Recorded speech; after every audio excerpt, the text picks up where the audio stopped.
My people, gather around because the gist right here, it's one for the books. This is the day God used a small boy to shut the big mouth of the giant. History was made that day, and the gist still they sweet till today. You see this life, Sometimes God would just choose the most unlikely person to prove a point. The people we overlook, the words we think, what can this one even do? Those are the same people God will use to shock everybody. That's exactly what happened with David. So, picture this. The Israelites and the Philistines were at war. Both armies faced each other across the valley of Elah. You can almost smell the dust, hear the sound of armor clanging, and soldiers breathing heavily. Then, from the Philistine side, one giant steps out. Goliath of Gath. The man was massive, 10 feet tall. His armor alone was heavier than some people's entire body. His spear, like an iron rod. He was fully kitted from head to toe. And every morning, every night, for 40 days, he would come out and shout, "Who go fight me? Who go fight me? If una sure for una God, send your champion. Make we settle this one-on-one." He wasn't just calling them out. He was mocking their God. The Israelites, my dear, they were shaking. Even King Saul, who was tall and strong, hid. Nobody wanted to volunteer. You know that kind of fear that just spreads when everybody is just silent? That was it. Meanwhile, far away from the war front and all this gra-gra, one small boy was watching sheep, his usual shepherd hustle. David, the last born of Jesse's 8 sons, small, bright-eyed, probably smelling of sheep and sunshine. But that same boy was brave because in those quiet fields, when no one was watching, lions came, bears came, and he fought them. Not for pride, just to protect what was his. See, that's where God was building him, in secret. While others were getting military training, God was training David with wild animals. Because sometimes your preparation looks ordinary, but it's divine setup. One day, Jesse told David, "My son, go and give your brothers food on the battlefield. Take bread, cheese, check how they're doing." David carried the food and went to nothing special, just a simple errand. But that's how destiny usually hides itself in ordinary assignments. When David reached, he greeted everybody, then suddenly heard one loud voice, Goliath, doing his usual morning noise making. And you noticed something? Grown men were scared stiff. David looked around like, wait, who is this guy talking to like that? And they told him, that's Goliath. The king even said whoever kills him will get money, marry his daughter, and his family won't pay tax again. David shook his head. So nobody has answered him since? Then he said that line that still gives me chills. Who is this uncircumcised Philistine that he should defy the armies of the living God? In other words, who be this one where they insult my God like say you no get sense? But as David was still asking questions, his elder brother Eliab flared up. You! What are you doing here? Shouldn't you be watching those few sheep at home? You've just come to form important. You can almost hear the frustration. David sighed. What have I done now? I just asked a question. You know, sometimes the people closest to you will misunderstand your passion. They'll call it pride when it's actually purpose. But David ignored him. He kept his focus. He didn't argue, didn't try to prove a point. He just moved. Soon, word got to King Saul that a small boy was volunteering to fight the giant. They brought David in. Saul looked down from head to toe. David stood there, no armor, no experience, just boldness. Saul looked at him and said, "You can't fight this man. You're just a boy. He's been a warrior since his youth." David smiled. "My king, I fought lions and bears before when they came to take a sheep. God who delivered me from the teeth of the lion and the claws of the bear. This Philistine na small thing before my God. He will do it again." That confidence wasn't arrogance. It was faith built from experience. Saul didn't fully get it, but he saw something in the boy's eyes. So he said, "Go, and God help you." He even tries to give David his royal armor. David tried it on, but it was too heavy. He moved a bit and said, "Kai, Ogami, I can't wear this thing. I'm not used to it. I don't even feel move my leg." He took it off, picked his sling, collected 5 smooth stones from a nearby stream.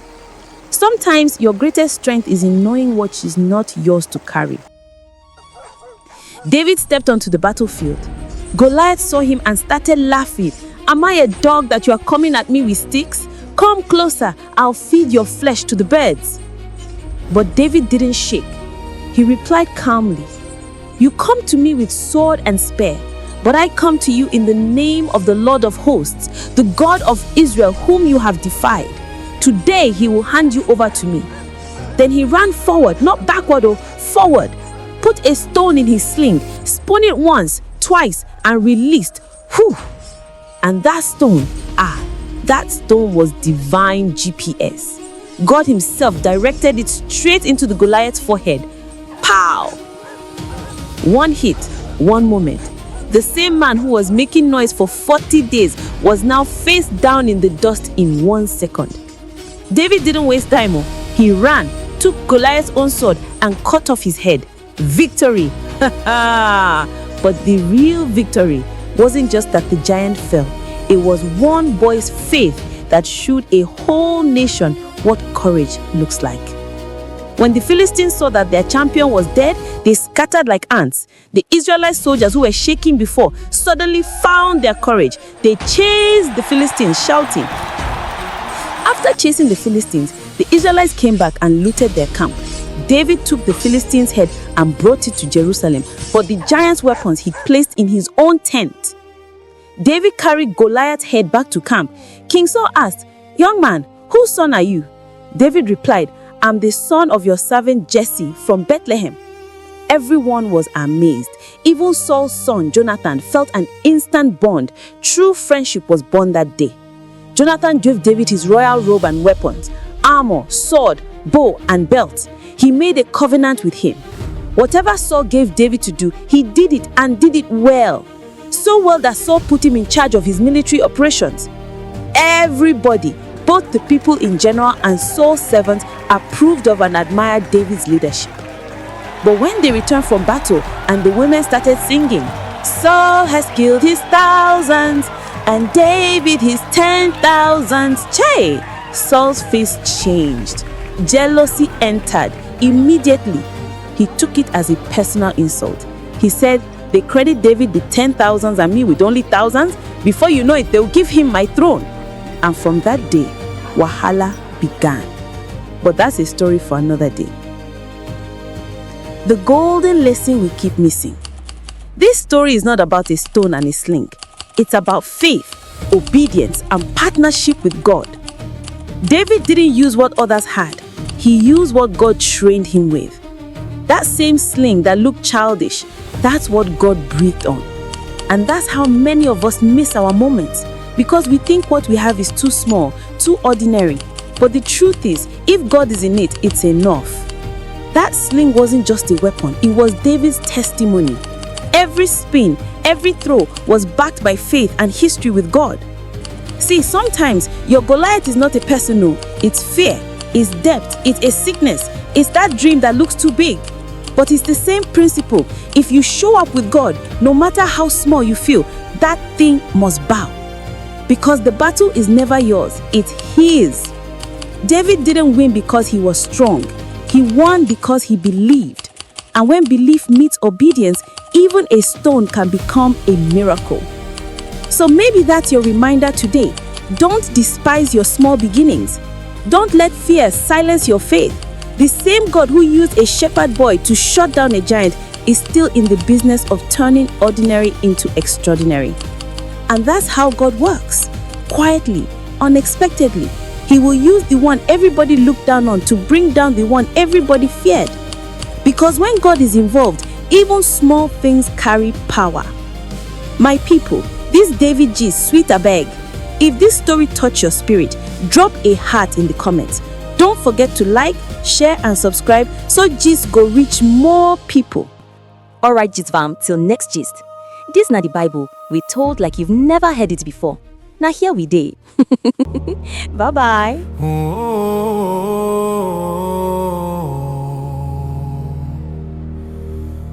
I stand in the valley where giants roar, but my heart remembers the one I fight for. You came with a sword, with armor and pride. I came with a sling and the Lord on my side. Elohim Kiba, fight for me. You gave me courage, you set me free. One stone, one sling, one breath of your might. Yahweh Nisi, the Lord of my fight.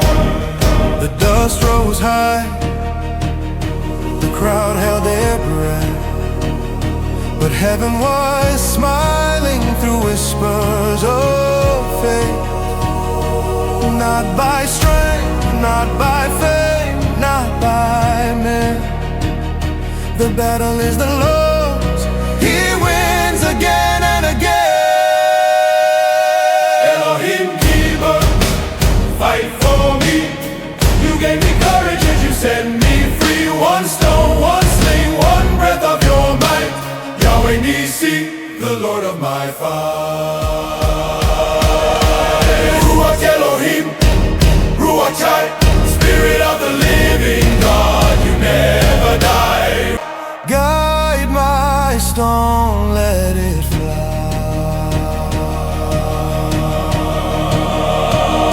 The stone found its mark, the giant fell still.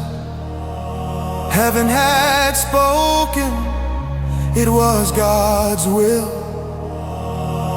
One shepherd boy, one fearless heart. When God is with you, you'll always stand apart.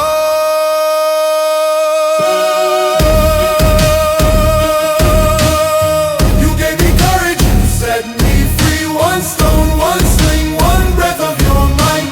Yahweh Nisi, the Lord of my fight.